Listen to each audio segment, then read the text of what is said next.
My gold digger stepmom demanded I pay her $800 in monthly rent to live in my own house, a house worth $1.2 million that I've legally owned since my grandparents passed away when I was 16.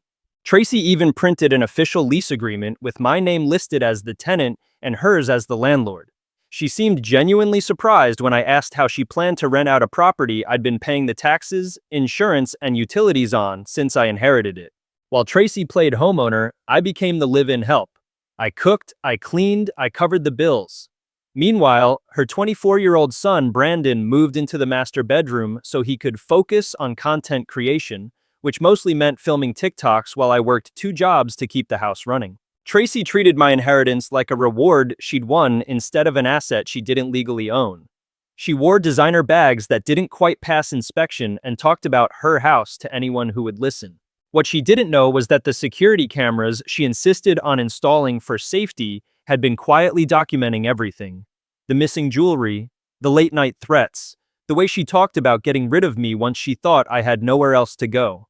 Tonight, Tracy thinks she's hosting a dinner party to show off her life.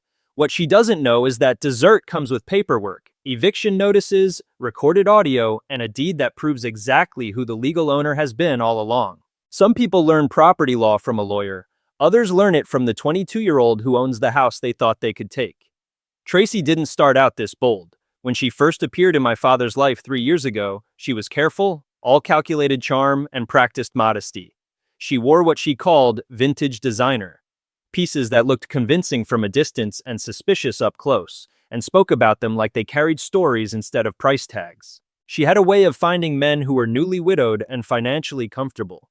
My father fit the profile, grieving, stable, and unprepared for someone who treated emotional timing like strategy. Tracy moved in slowly. First dinners, then errands, then offers to help around the house. She paid attention to everything, especially what looked valuable. The timing was precise. She gave my father enough space to miss my mother, then positioned herself as the answer to that absence. 6 months later, he was convinced he'd found a second chance at happiness. When my father died of a sudden heart attack 18 months after they met, Tracy's performance of grief lasted exactly as long as the funeral service. By the next morning, she was reorganizing closets and making plans. Brandon moved in within the week, and the master bedroom became his without discussion. The house had always been mine. I inherited it from my grandparents when I was 16, with clear legal documentation. Tracy never asked about any of that. She didn't need facts. Assumptions were easier. In her mind, being the surviving spouse meant automatic ownership. She'd seen enough movies to know how these stories were supposed to end. Tracy started changing things before my father was even buried. Family photos disappeared, replaced by generic wall art. My mother's jewelry slowly migrated into Tracy's collection. My father's study became Brandon's gaming room. Every trace of the family that had built this life was replaced by Tracy's version of what wealth should look like. Meanwhile, I kept cooking, cleaning, and paying the bills. Tracy focused on spending my father's life insurance money. She treated my labor like rent and my grief like an inconvenience. To her, I was the extra that came with the house. Useful, quiet, and temporary. I didn't correct her. Not yet. The irony was almost impressive. Tracy thought she'd married into wealth, when in reality she'd moved in with her landlord. And she was already making plans as if the house was hers to control. 3 weeks later, Tracy called me into the kitchen for what she described as an important conversation about our living situation. She had papers spread neatly across the table, the way people do when they want to feel official. "I've been thinking about how this household should work going forward," she said, sliding a document toward me. "You're 22 now. It's time you started contributing in a more structured way." The lease agreement was professionally printed, my name listed as the tenant, Tracy's name listed as the landlord. $800 a month for my childhood bedroom in a house I'd been maintaining with my own money for 6 years. "Brandon thinks I'm being generous with the amount," Tracy added, glancing at her freshly done nails. "Most landlords would charge more for a room this size in a house like this." She said it calmly, confidently, like this was a reasonable conversation between equals. Tracy walked me through the terms as if she were doing me a favor. First month's rent due immediately. 30 days notice required for changes. A security deposit equal to 1 month's rent, refundable only if I left the room in acceptable condition. I think this arrangement will be good for everyone, she said, settling back in her chair. You'll learn responsibility, and Brandon and I won't feel like we're supporting someone who should be taking care of herself. Supporting me. I thought about the utility bills in my name, the property taxes I'd been paying since I was 16, the insurance policy that listed me as the homeowner. Tracy didn't know any of that mattered yet. You should be grateful, she added. Most people your age don't get to live somewhere this nice. I didn't argue, I didn't correct her. I folded the lease carefully and set it on the counter. That was the moment I stopped letting Tracy believe her assumptions were facts, and decided it was time for a different kind of education. The lease conversation seemed to unlock something in Tracy's confidence. Within a week, she was making what she called long overdue improvements to the house.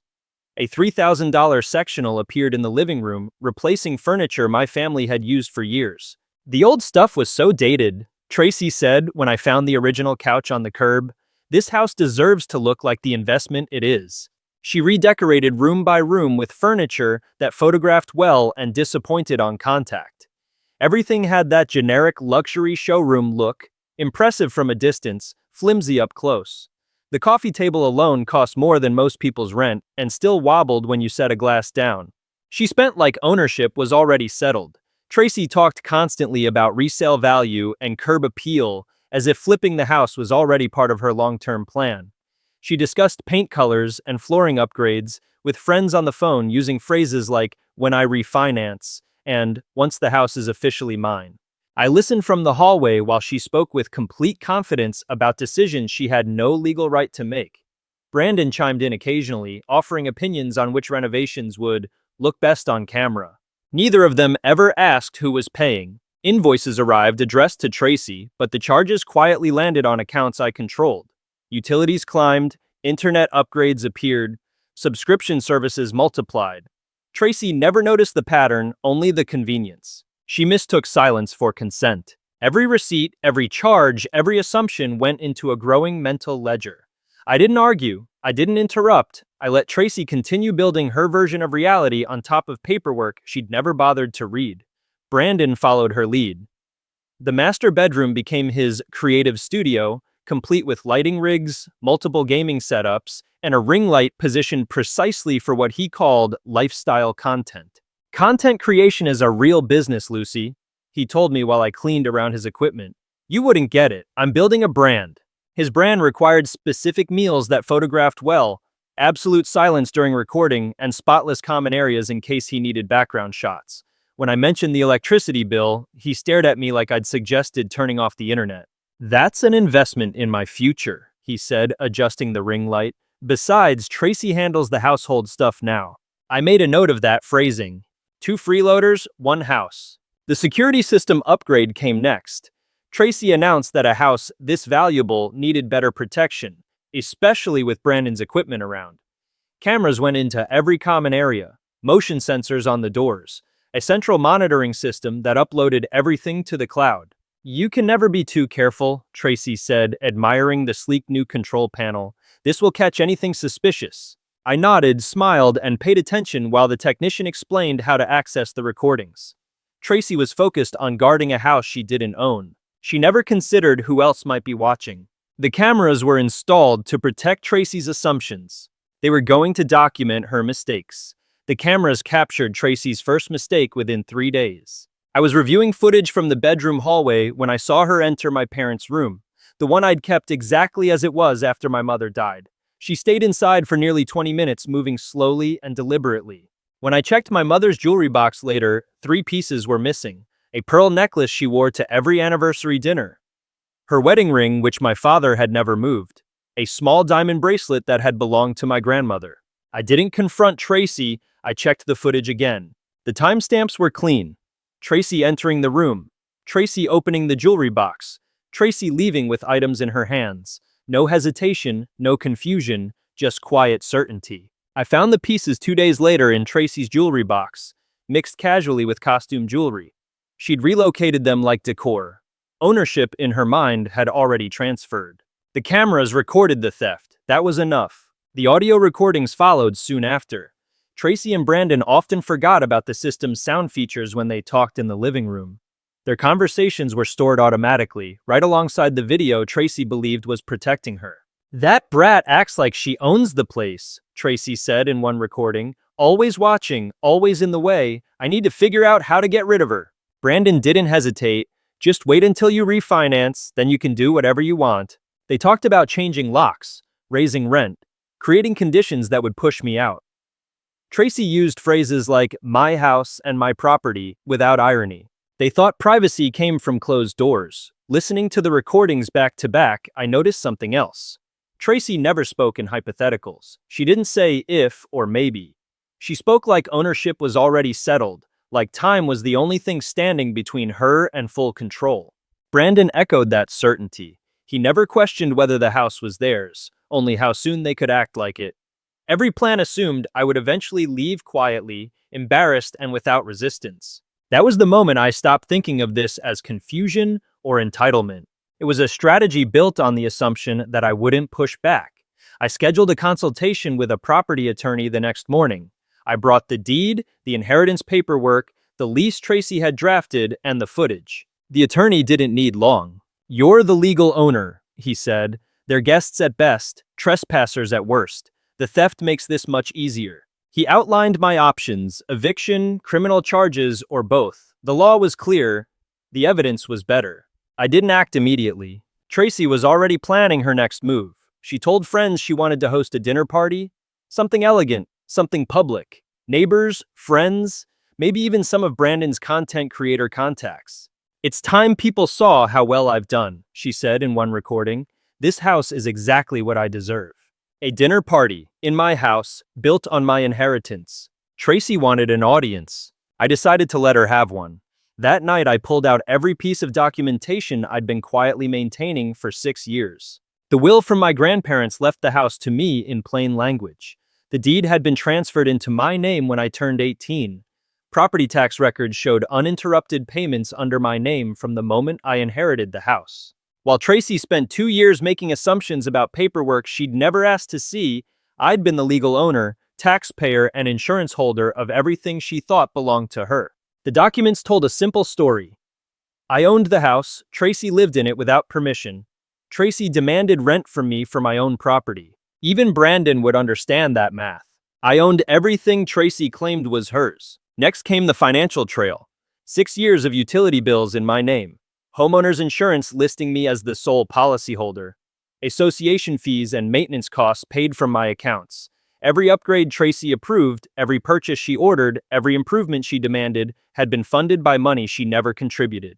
Tracy had been spending my money to improve my house while planning to charge me rent to live in it. I organized the receipts by category: utilities, furnishings, repairs, security. The pattern was impossible to misread. I paid, Tracy spent, Brandon consumed. The numbers didn't lie even when Tracy did. The surveillance footage filled in what the paperwork couldn't. Hours of recordings showed Tracy moving through the house with casual entitlement, Brandon occupying space like it was guaranteed, and me maintaining a home they treated like a resort. The jewelry theft was recorded frame by frame, Tracy entering the room, opening the box, leaving with items she had never owned. No confusion, no accident, just theft, preserved in high definition.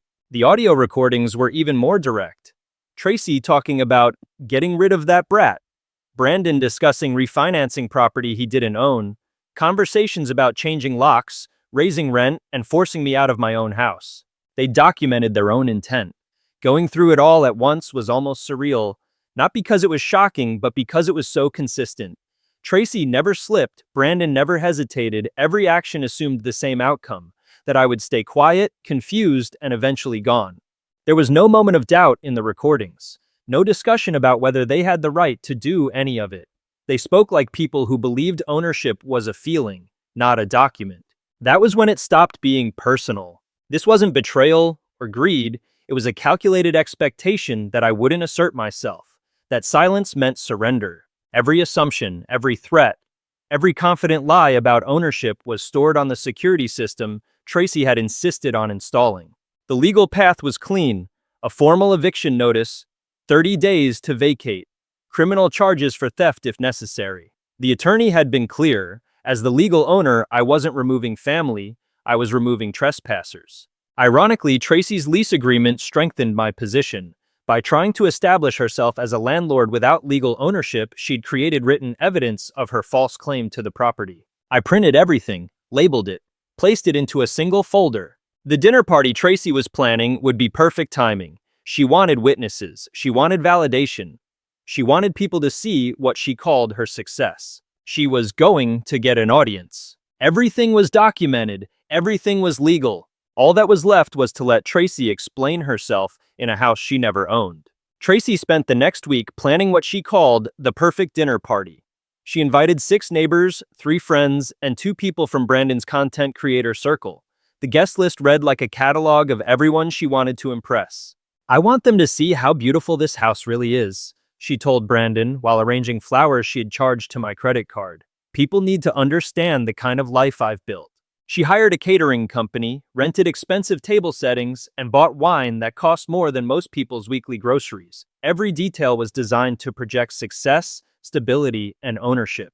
Tracy wanted witnesses to her triumph. She was going to get witnesses to her eviction instead. I watched her plan the evening like a stage production. Timed courses, rehearsed talking points, lighting chosen specifically to photograph well for Brandon's content. Everything was curated to reinforce the same lie, that this house was hers. Choosing the nuclear option meant consequences I couldn't contain. Once the truth came out in front of her guests, there would be no quiet resolution, no private negotiation, no chance for Tracy to rewrite the story afterward. Everyone she invited to admire her success would learn they'd been misled. Neighbors who'd heard her talk about her beautiful home would realize they'd been listening to fiction. Brandon's friends would see his lifestyle content exposed for what it was, a performance filmed in someone else's house. There would be fallout for me too. People would talk. Some would think I was cruel. Others would decide I should have handled it privately. I accepted that. Silence had protected Tracy long enough. I knew how this would look to people who only saw the surface. A young woman humiliating her stepmother in front of guests. An eviction served with an audience. There would be whispers about cruelty, about overreaction, about how I should have been the bigger person. But being the bigger person had already cost me years of quiet erosion. Every compromise had been treated as weakness, every silence as permission. This wasn't about revenge. It was about ending the assumption that I would absorb damage to keep other people comfortable. The alternative was worse, letting her continue stealing, letting the lease stand, letting her erase my family's history one room at a time while charging me rent for the privilege. Some bridges don't collapse quietly, they collapse publicly. The final preparations were methodical. I copied every document, organized every recording, built a timeline that left no room for interpretation. The attorney reviewed everything twice and confirmed my position was legally unassailable. The eviction notice was prepared for immediate service. The sheriff's department was on standby. Lock changes were scheduled for the following morning. Tracy planned her dinner party for Saturday. I planned her eviction for Sunday. Everything was timed to give her exactly what she wanted. An unforgettable evening with witnesses, followed by consequences she couldn't talk her way out of. I didn't need to trap Tracy. I just needed to stop getting out of her way. Saturday evening arrived with perfect timing. Tracy's guests showed up exactly as planned, each one greeted at the door with her most practiced smile and confident voice. She led tours through the house, pointing out recent improvements and sharing carefully curated stories about her decorating choices. "I've put so much of myself into this place," Tracy told Mrs. Henderson from next door. "It really reflects who I am, don't you think?" The neighbors nodded politely. Brandon's content creator friends filmed casual clips for their feeds. Everyone admired the furniture, the lighting, the unmistakable signals of wealth and control. Tracy glowed as she accepted compliments about her beautiful home and her excellent eye for design. She talked about property values and future renovations, about the satisfaction of building something lasting. This was exactly what she wanted: validation, admiration, public confirmation. Dinner unfolded perfectly. Courses arrived on schedule, wine was poured generously. Tracy told edited versions of the house's history, positioning herself as the natural center of everything good about it. When dessert was served, I stood up. "I want to thank everyone for coming tonight," I said. "Tracy's put a lot of effort into hosting, and I think it's important that you understand exactly what you're seeing." I placed a folder on the table. This is the deed to this house, I said, opening it. The legal owner is Lucy Morrison. That's me. The room went silent. This is the will from my grandparents, who left me this house when I was 16. These are property tax records showing continuous payments under my name. These are utility bills, insurance policies, and maintenance receipts, also in my name. No one spoke, chairs stopped moving, forks hovered mid-air. For a moment, no one seemed to know where to look. Mrs. Henderson stared down at the deed like she was rereading a street sign she'd driven past for years without noticing. One of Tracy's friends let out a small, involuntary laugh before clamping a hand over her mouth. Someone near the end of the table whispered, "Wait, what?" The shift was subtle but irreversible. Compliments turned into silence. Admiration turned into calculation. People started replaying every boast Tracy had ever made about the house, every comment about renovations, every casual reference to ownership. Across the table, Brandon looked like someone had pulled the plug on him. His phone was still in his hand, but the screen had gone dark. The confidence he'd carried all night drained away as reality settled in. This wasn't content, this wasn't a misunderstanding, this was exposure.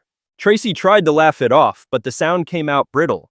"This is being taken out of context," she said, glancing around for support that didn't come. Her friends avoided her eyes, the neighbors leaned back in their chairs, creating physical distance without saying a word. The room hadn't turned hostile. It had turned informed. "Lucy, what are you doing?" Tracy whispered, but everyone heard her. "I told them whose house they were really sitting in." Tracy lunged for the papers, her voice sharp and panicked. "This is ridiculous. You're embarrassing yourself. These people don't need to hear about family finances." But the neighbors were already reading. Mrs. Henderson adjusted her glasses. One of Brandon's friends quietly lowered his phone. Brandon's ring light went dark.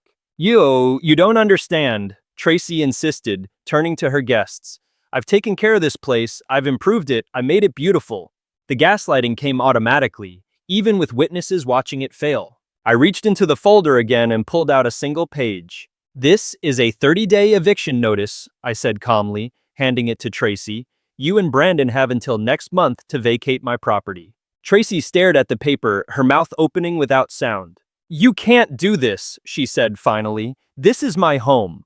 "Actually," I replied, "it isn't." People began standing, coats were collected, apologies were mumbled. The audience Tracy wanted dissolved around her. I didn't raise my voice, I didn't argue. I just reclaimed my house. 30 days later, the sheriff's department supervised Tracy's removal from the property. She spent the month alternating between rage and denial, convinced that ownership was something she could still argue her way into. When the moving truck arrived, it looked too small for the life she'd been performing. Most of the furniture stayed behind, bought on credit, abandoned when the payments stopped. Her friends didn't show up. The neighbors who'd attended her dinner party watched from their windows without offering help. In daylight, the luxury she'd surrounded herself with looked thin. Costumes stacked on the sidewalk. Accessories without a role to play. Brandon carried his equipment to the truck in silence. The lights, the cameras, the carefully curated angles, none of it mattered without a house to frame it. The brand dissolved the moment the backdrop disappeared. That evening, I walked through the house alone for the first time in years. The quiet felt earned. I returned my mother's jewelry to its box, hung family photos where they belonged. Rooms that had been treated like sets slowly became rooms again. I cooked dinner without checking anyone else's preferences. I sat at my own table without listening for demands from the master bedroom. I made plans for the house that didn't require permission or negotiation. In the days that followed, nothing tried to claw its way back in. No angry messages, no legal threats, no dramatic appeals to family or forgiveness.